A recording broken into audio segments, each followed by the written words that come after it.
Welcome back to Insightful AI World. Today, we're diving into the complex and urgent situation unfolding in Bangladesh, exploring the root causes and potential impacts of the current unrest. Current situation in Bangladesh. Background: the unrest in Bangladesh stems from a controversial quota system for government jobs. The system reserved 30% of these jobs for the families of veterans who fought in Bangladesh's War of Independence in 1971. Students and young professionals have long argued that the system is unfair, limiting opportunities for those who do not fall under these quotas. In response to protests, the government accepted a Supreme Court ruling to reduce the quota for veterans to 5, with 93% of jobs being allocated based on merit.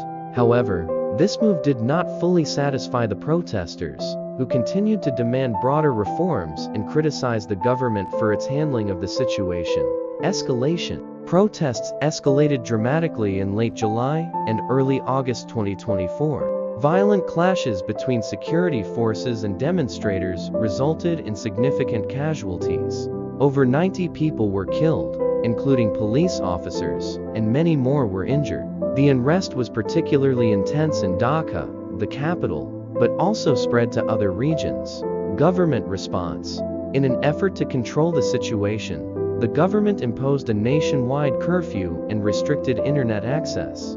These measures, however, further fueled the anger of the protesters, who saw them as attempts to suppress their voices and limit their ability to organize.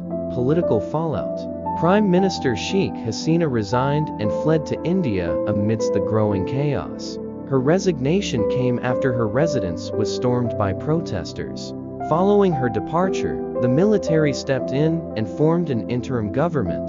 General Waqar Az-Zaman, the military chief, promised to investigate the violence and ensure justice for victims. International reaction: the United Nations has called for an immediate end to the violence and urged all parties to respect human rights. The UN emphasized the need for accountability and the protection of the right to peaceful assembly and expression. It also called for the restoration of full internet access and the release of those arbitrarily detained. Initially sparked by widespread frustration over economic hardships and political repression, the demonstrations quickly grew in size and intensity. The government's response was marked by a heavy-handed crackdown, including the use of tear gas and baton charges to disperse crowds.